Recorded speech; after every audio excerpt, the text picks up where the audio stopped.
Good morning everyone. आज हम +1 class subject accountancy का एक न्यू टॉपिक स्टार्ट करने जा रहे हैं। इससे पहले हमने आपको अकाउंट्स के बारे में बताया था, classification of accounts, meaning of accounts और टाइप्स ऑफ डिफरेंट अकाउंट्स थे। तो हमने उनको क्या है अकाउंट्सों में डिवाइड किया, कौन सा अकाउंट किस में काउंट होता है। उसके बाद हमारा टॉपिक स्टार्ट होने वाला है आज नया बुक ऑफ क्या है ओरिजिनल एंट्री। आज से आपका न्यूमेरिकल पोर्शन स्टार्ट होने के चांस है, लगभग आज ये ख़त्म हो जाता है तो थोड़ा बहुत आपको न्यूमेरिकल भी करवाया जाएगा।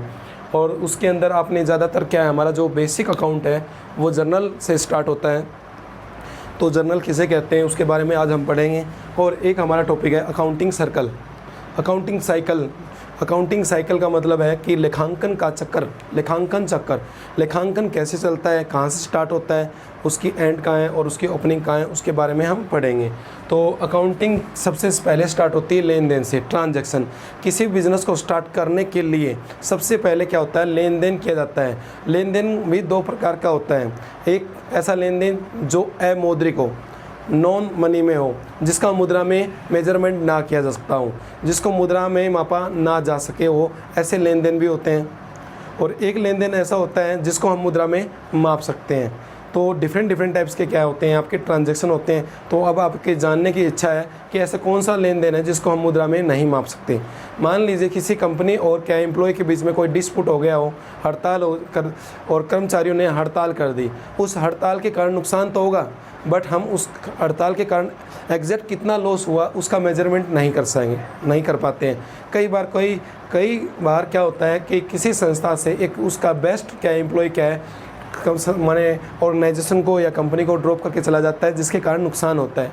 पर हम उसका ये मेजरमेंट नहीं कर सकते उसके जाने से कितना हमें नुकसान हुआ। ऐसे बहुत सारे लेन देन होते हैं जिसको मुद्रा में मापना बहुत मुश्किल हो जाता है। तो उनकी हम जर्नल एंट्री भी नहीं कर पाते क्योंकि हम उसको लिख ही नहीं पाते, क्योंकि लिखने से पहले उसका क्या है, एक मेजरमेंट, मनी में मेजरमेंट का होना बहुत ज़रूरी है। क्योंकि जितनी भी अकाउंटिंग है वो फाइनेंशियल डाटा पे चलती है फाइनेंस एक डिजिट पे चलती है और एक डिजिट हमें लिखना बहुत ज़रूरी होता है। तो हम उसका एक अमाउंट नहीं लिख पाएंगे, इस कारण हम उसकी एंट्री भी नहीं कर पाते हैं। तो कुछ एंट्री ऐसी होती है जिसको हम मेजरमेंट कर सकते हैं मनी में। जैसे ये क्या है, मार्कर है, हमें पता है ये कितने का है, शर्ट पता है हमें फर्नीचर पता है, फ़ैन पता है। ऐसी ट्रांजैक्शन जिसको हम मनी में मेजरमेंट कर सकें उसका हम रिकॉर्ड भी कर लेते हैं। तो सबसे पहले क्या है, अकाउंटिंग का सबसे पहला ही क्या है स्टेप है ट्रांजैक्शन। ट्रांजैक्शन का मतलब आपको पता चल गया होगा कि बिजनेस के अंदर जितने भी लेन देन किए जाते हैं वो ट्रांजैक्शन कहलाते हैं। ट्रांजैक्शन के बाद आपको ये पता चल गया होगा कि उसको क्या मेजरमेंट किया जाता है मनी में और नॉन मनी में। मनी का होता है तो हम उसको क्या आगे क्या एंट्री की जाती है, और नॉन मनी का होता है उसको हम वहाँ पर ही ड्रॉप कर देते हैं, छोड़ देते हैं। उसके बाद होती है जर्नल। जर्नल का मतलब होता है रोजनामचा। रोजनामचा का मतलब रोज़ लिखे जाने वाली एंट्रियों को रोजनामचा कहते हैं। कहने का मतलब हम बिजनेस में क्या है, डे वाइज डेज क्या है, रेगुलर क्या है एक्टिविटीज़ करते हैं और उस एक्टिविटीज़ के कारण हमारा फाइनेंशियल जो है वो पोजीशन क्या हो जाती है, इंक्रीज या डिक्रीज या चेंज हो जाती है। और वो फाइनेंशियल पोजीशन कितनी चेंज हुई, किन इवेंट्स के कारण हुई, उसको हमें रिकॉर्ड करना होता है, उसे हम जर्नल कहते हैं। जर्नल से पहले क्या है, बहुत सारी बुकें आती हैं, उसे क्या है सब्सिडरी बुक कहते हैं। ज़रूरी नहीं है कि सभी ट्रांजैक्शन को हम जर्नल में लिखें। हमें क्या है स्पेसिफिक क्या है ट्रांजैक्शन लिखने के लिए अलग अलग क्या बुक हमें क्या अवेलेबल है बिजनेस के लिए। तो हमारा मेन टॉपिक तो यही था, ये इसके बीच में आ रहा था, इसलिए हमें इसको पढ़ना बहुत ज़रूरी है। तो हमारा मेन टॉपिक है बुक ऑफ क्या है ओरिजिनल एंट्री, उसके अंदर आता है जर्नल। सबसे पहले जर्नल में ही क्या है रिकॉर्ड किया जाता है। अब कैश बुक के बारे में, कैश बुक ऐसी बुक है जिसमें क्या ओनली फॉर क्या कैश ट्रांजैक्शन को क्या रिकॉर्ड किया जाता है। जैसे आपने किसी से कैश प्राप्त किया, रिसीव करते हैं वो भी लिखते हैं और पे करते हैं वो भी लिखते हैं। तो कैश ट्रांजैक्शन के लिए क्या स्पेशल कंपनी के अंदर क्या है, हमें अकाउंटिंग के लिए अलग से कैश बुक का क्या है मेंटेन कर सकते हैं। उसमें प्रॉपरली क्या है सारी कैश ट्रांजैक्शन को ही रिकॉर्ड किया जाता है। उसके बाद आता है परचेज परचेज के अंदर क्या होता है, जो माल हम जो गुड्स का हम बिजनेस कर रहे हैं। देखो गुड्स के बारे में आपको मैं बता देता हूँ। गुड्स की डेफिनेशन मैंने आपको दी थी। गुड्स किसे कहते हैं? पहली बात तो ये है, what is a goods? Goods वो होता है जो बिजनेसमैन जिसका बिजनेस कर रहा है। मान लीजिए प्रॉपरली हम ये कह सकते हैं कि मान लीजिए मेरा क्लॉथ का बिजनेस है, तो मेरे लिए क्लॉथ जो है वो क्या माल कहलाएगा। और मैंने एक दुकान ओपन की हुई है क्लॉथ के लिए, और मैंने वहाँ पर फर्नीचर रखा हुआ है, क्या हमारे जो कस्टमर आएंगे वो बैठेंगे, फ़ैन लगाया हुआ है, AC लगाया हुआ है, एक बिल्डिंग बनाई हुई है, वो हमारे लिए सारी चीज़ एसेट है। जो हम रीसेल करते हैं उसको हम परचेज़ कहते हैं, उसको गुड्स भी कहते हैं। बट कई बार क्या होता है, हम ट्रांजैक्शन नगद करते हैं, कैश करते हैं, तो कैश ट्रांजैक्शन करते हैं तो वो तो चली जाती है आपकी कैश बुक में। बट ऐसा ज़रूरी नहीं है कि सारी ट्रांजैक्शन कैश में ही की जाए। तो नॉन कैश में जितनी भी ट्रांजैक्शन की जाती है ऑन क्रेडिट का मतलब है उधार माल आपने खरीदा। जो माल आप उधार खरीदते हो, ऑन क्रेडिट खरीदते हो, उसका रिकॉर्ड कहाँ होगा? परचेज़ में या और कहीं? परचेज बुक में होता है, क्योंकि परचेज बुक में ओनली फॉर क्रेडिट परचेज का क्या रिकॉर्ड किया जाता है। ऐसे ही सेल होती है। सेल का मतलब क्या होता है? जो माल आप बेच रहे हो बनाकर, ओनली फॉर क्या है? रीसेल के पर्पज़ से आप जो खरीदते हो ना, उसे आप बेचते भी हो। मान लीजिए मेरा क्या है, बिजनेस क्लॉथ का है, तो मैं क्या है, कपड़े खरीद कर सिलता हूँ और सिलने के बाद उसको बेचता हूँ। बट मैंने सिलाई मशीन भी खरीदी हुई है सिलने के लिए। क्या मेरे दिमाग में ये आएगा कि मैं उस सिलाई मशीन को भी सेल कर दूँ? ऐसा कभी नहीं होगा। वो क्यों? क्योंकि वो सेल जो मशीन है हमारी, वो हमारी एसेट है और हम उसे लॉन्ग टर्म तक यूज़ करेंगे। तो हम कह सकते हैं कि जो रीसेल के पर्पज़ से आपने ख़रीदा था, उसमें क्या है, कुछ चेंज करके आप क्या कर रहे हो? सेल कर रहे हो। उसको कहते हैं सेल। और सेल फॉर किसका होता है? ओनली गुड्स का होता है, जिसका आप क्या बिजनेस कर रहे हो। इसके बाद आता है परचेज रिटर्न। जैसे आपने किसी से माल ख़रीदा और वो माल क्या है, डिफेक्टिव आ गया, आपके सैंपल के अकॉर्डिंग ना आया हो, आपका रेट उसमें हाई लगा हो, या आपका क्या है, डिले हो गया हो सप्लाई में, जिससे आपने मंगवाया था मान लीजिए वो डिले कर रहा है, तो आप उसको क्या रिटर्न कर देते हो। रिटर्न का मतलब है, हम साधारण सी बात सामने ये कहते हैं कि मैंने ये मार्कर ख़रीदा और ये मार्कर जो है ना ख़राब निकल गया, क्या मैं इसको रखूँगा? बिल्कुल नहीं रखूँगा, मैं दुकानदार को वापस दे दूँगा।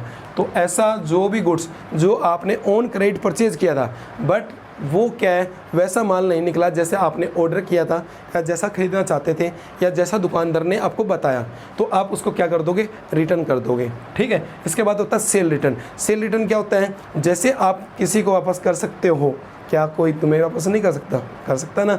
तो ऐसे ही क्या है, आपने किसी को सेल किया और आपने उसको ये कह के बेचा, माल सोल्ड किया कि ये माल A1 क्वालिटी का है, आपका रीज़नेबल प्राइस लगेगा, आपको क्या टाइम पे सप्लाई किया जाएगा। बट आपने कोई भी कंडीशन क्या है उसकी पूरी नहीं की, या कोई भी एक कंडीशन पूरी नहीं की, तो सामने वाला जो बायर है आपका, जो आपसे ख़रीद रहा है, वो आपसे माल नहीं खरीदेगा। यदि आपने उसको भेज भी दिया तो वो आपको रिटर्न कर देगा। ऐसा माल जो आपने बेचा था उधार, ऑन क्रेडिट सेल सोल्ड किया था, और वो माल क्या है आपका वापस आपको रिटर्न कर दिया जाता है, उसको सेल रिटर्न कहते हैं। BR बिल रिसीवेबल्स बुक और बिल पेबल्स बुक। जब हम क्या किसी भी माल को खरीदते हैं या बेचते हैं, जब हम खरीदते हैं तो वो ऑन क्रेडिट होता है, तो उसके लिए बनती है परचेज बुक, ना ये बिल पेबल्स बुक। और जब हम बेचते हैं तो बनती है कौन सी? Bills receivables book. अब कब बनती है?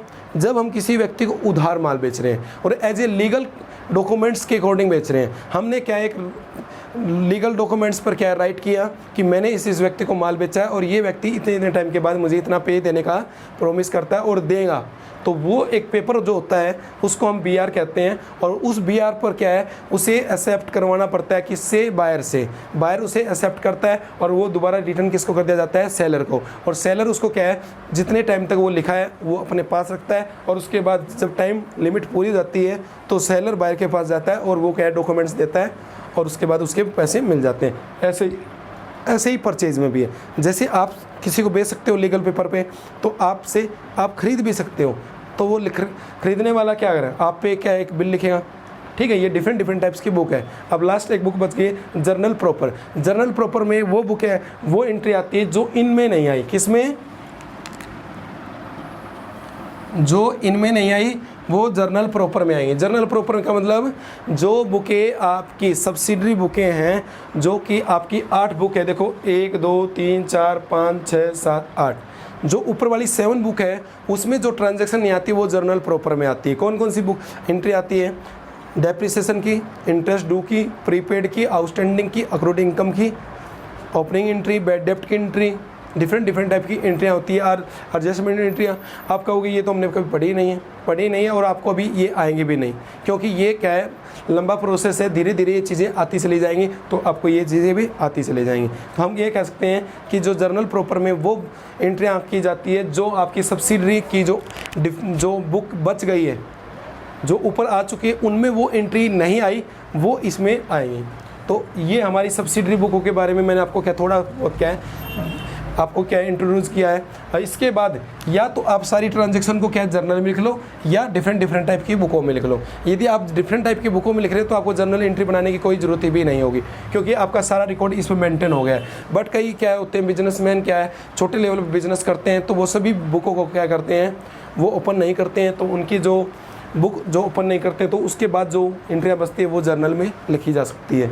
इसके बाद आता है लेजर। लेजर का मतलब क्या होता है? लेजर का मतलब होता है स्पेशल अकाउंट के लिए एक स्पेशल क्या है अकाउंट ओपन किया जाता है स्पेशल ट्रांजैक्शन के लिए।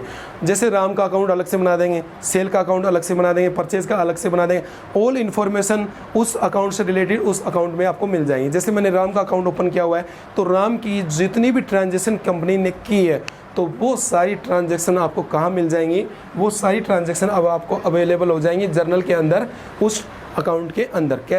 कैश की सारी ट्रांजैक्शन, राम है तो राम की सारी ट्रांजैक्शन। कहने का मतलब एक स्पेशल अकाउंट क्रिएट किया जाता है स्पेशल पर्सन के लिए, स्पेशल आइटम के लिए, और उस आइटम में केवल वही चीज़ लिखी जाती है जो उससे रिलेट करती है। ठीक है, तो जर्नल के बाद लेजर होता है। लेजर के बाद हम क्या है, ये जानना चाहते हैं कि जितनी हमने ट्रांजैक्शन की हुई है वो मैथमेटिकल क्या है, आपकी क्या है, एकदम राइट है या नहीं है। कई बार क्या होता है, कहीं ना कहीं एरर हो जाता है, कहीं ना कहीं क्या है मिस्टेक हो जाता है। ओमिशन का मतलब होता है भूलना, हम भूल जाते हैं बहुत सारी चीज़ें, उसके कारण हमारे जो अकाउंट्स में क्या डिफरेंस आ जाता है, हमारा बैलेंस जो इक्वल नहीं आता, क्योंकि हमारा बैलेंस हमेशा इक्वल चलता है। क्यों चलता है? क्योंकि हम डबल इंटरेस्ट सिस्टम को फॉलो करते हैं। डबल इंटरेस्ट सिस्टम यही कहता है जितना अमाउंट डेबिट होगा उतना ही अमाउंट क्रेडिट किया जाएगा। टू साइड क्या है, डिफरेंट अपोजिट साइड में सेम अमाउंट क्या है आपका चलता है। तो जो ट्रायल बैलेंस होता है वो ट्रायल बैलेंस इसलिए बनाया जाता है कि आपने जितनी भी ट्रांजैक्शन की है उसका मैथमेटिकल जो है प्रूफ मिल जाता है कि ये आपकी क्या रॉन्ग है या राइट है। यदि आपका ट्रायल बैलेंस मिल जाता है, एग्जैक्ट हो जाता है, एकदम इक्वल आ जाता है, तो हम ये समझ सकते हैं कि उसमें आपकी मैथमेटिकल मिस्टेक नहीं है। बट कुछ हो सकती है, वो आपको एरर जब हम ट्रायल बैलेंस करेंगे जब आपको बताएंगे। इसके बाद आता है ट्रेडिंग अकाउंट, P&L अकाउंट और बैलेंस शीट। ट्रायल बैलेंस के अनुसार नहीं के सहायता से हम ट्रेडिंग अकाउंट बनाते हैं, P&L भी बनाते हैं और बैलेंस शीट बनाते हैं। P&L ट्रेडिंग अकाउंट से हमें जीपी और ग्रोस लॉस ग्रोस प्रॉफिट का क्या है फाइंड आउट होता है। उसके बाद हम ग्रोस प्रॉफिट या ग्रोस लॉस से हम क्या है P&L को क्या प्रिपेयर करते हैं, उससे हमें नेट प्रॉफिट नेट लॉस पता चलता है। और उसके बाद हम बैलेंस शीट बनाते हैं। बैलेंस शीट क्या होता है, बैलेंसों का एक स्टेटमेंट होती है, उसको हम बैलेंस शीट कहते हैं, जो कि हमारे फाइनेंशियल पोजीशन को क्या रिप्रेजेंट करती है। फ्यूचर में हमें कैसे कैसे डिसीजन ले सकते हैं उसकी हमें अलाउंसिंग मिलती है, परमिशन मिल सकती है। हम अपनी बैलेंस शीट को देख कर क्या है ऐसा कर सकते हैं कि हमें कहाँ कहाँ हमारे पास स्पेस है कि हम जिसमें अपना काम कर सकते हैं। इसके बाद ये सारी ट्रांजेक्शन समाप्त हो जाती है। तो आज के लिए इतना ही है। आपका न्यूमेरिकल पोर्शन रह गया है, कोई बात नहीं है, हम न्यूमेरिकल पोर्शन क्या है कल से स्टार्ट करेंगे। तो आपको क्या करना है, आपको ये अच्छी तरह से क्या है इसको राइट डाउन करो और अपने क्या है लर्न करो, और इसके बिना आपका काम नहीं चलेगा। अब धीरे धीरे क्या है न्यूमेरिकल पोर्शन की तरफ हम बढ़ेंगे, और न्यूमेरिकल पोर्शन उसे ही आएगा जो रेगुलर क्या है क्लास देख रहा है, और जो बच्चे नहीं देखते हैं उन्हें खुद का नुकसान होगा। हमारा क्या है, हमारा एक फ़र्ज़ होता है कि हम उसको अच्छी तरह से क्या है आपके पास रिप्रेजेंट करें। कोशिश हमारी तरफ से पूरी होती है, बट क्या है जो पढ़ने वाला है उसकी तरफ से कोशिश नहीं होती है। और आप कोई भी कमेंट्स भी नहीं करते हो, और लाइक वगैरह सब्सक्राइब वगैरह आप करो, ये आपका ही चैनल है। आज के लिए इतना ही, थैंक यू।